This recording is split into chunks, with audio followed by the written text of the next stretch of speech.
वो तमाम लोगों को अपने साथ कर लिया और करने के बाद उनको सर्टिफिकेट दे दिया ईमानदारी का।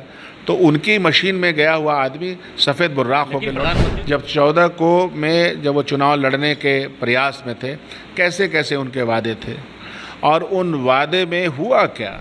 भ्रष्टाचार के सवाल पर जिनके अपने मकान शीशे के हों वो अपने हाथों में पत्थर नहीं उठाते। उन्होंने अपने 650 ज़िले में 6 साल के अंदर मकान बना लिया। आपके ऑफिस बन गए 2 करोड़ 3 करोड़ रुपए की, 5,000 करोड़ रुपए का आपका अपना दफ्तर बन गया। तो ये दुनिया को दिख नहीं रहा क्या?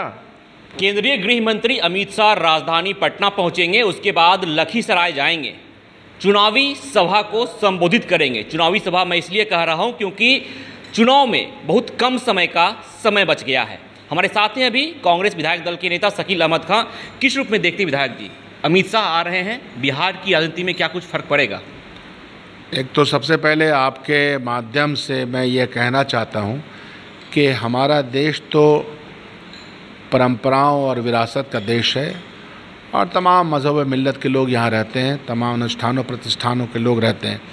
तो मेरी पूरी आशा है कि आज जब माननीय गृह मंत्री अपनी बात शुरू करेंगे तो बकरीद की तमाम देशवासियों को और बिहार वासियों को शुभकामनाएं देंगे, सद्भावना का संदेश देंगे।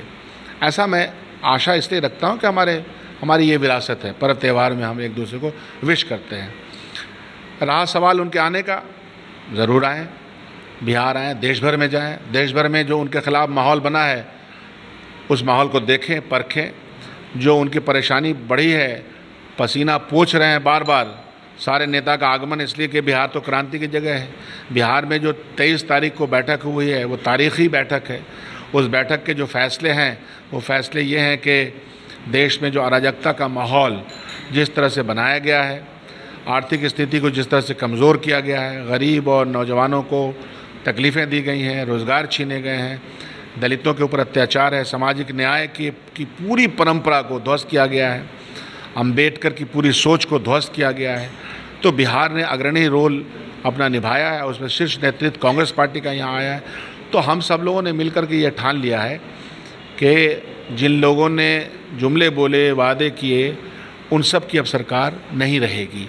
2024 में देश की जनता निर्णायक मूड में है, निर्णायक वोटिंग करेगी, उनके खिलाफ करेगी।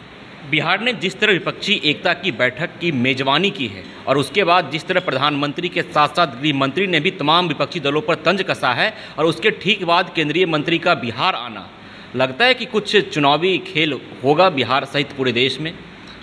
कहावत है कि काट की हांडी बार बार नहीं चढ़ती, उसमें बार बार खाना नहीं बनता, वो जल जाता है। इसलिए कि माननीय प्रधानमंत्री के तमाम भाषण YouTube के माध्यम से, आप लोगों के माध्यम से, सोशल मीडिया पे छाए हुए हैं। कब के हैं वो भाषण?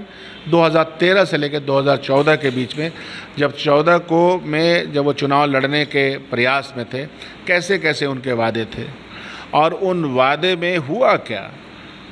तो हम सब लोगों को पता है, सिलेंडर की कीमत कम हो जाएगी, डीजल पेट्रोल कम हो जाएगा, बढ़िया गवर्नेंस होगा, किसानों को फ़ायदा होगा, ये सब तो उनके वादे थे।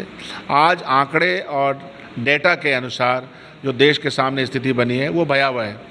रहा सवाल करप्शन का मुद्दा, बहुत आग बबूला थे प्रधानमंत्री जी, इतना नहीं उनको होना चाहिए था, क्योंकि वो इस बात को जानते हैं ना कि उन्होंने क्या वादे किए हैं।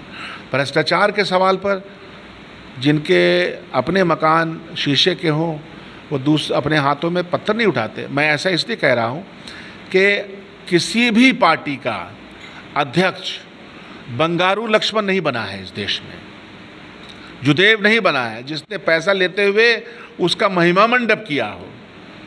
किसी ने गलत की हो तो उसका एहसास होता है उसको, या उसके ऊपर कानूनी कार्रवाई होती है। जितने भी भ्रष्टाचारी, जिसको कि भारतीय जनता भ्रष्टाचारी कहती थी, प्रूफ करती थी, ईडी भेजती थी, सीबीआई में सवाल करती थी, जेल भेजती थी, वो तमाम लोगों को अपने साथ कर लिया और करने के बाद उनको सर्टिफिकेट दे दिया ईमानदारी का।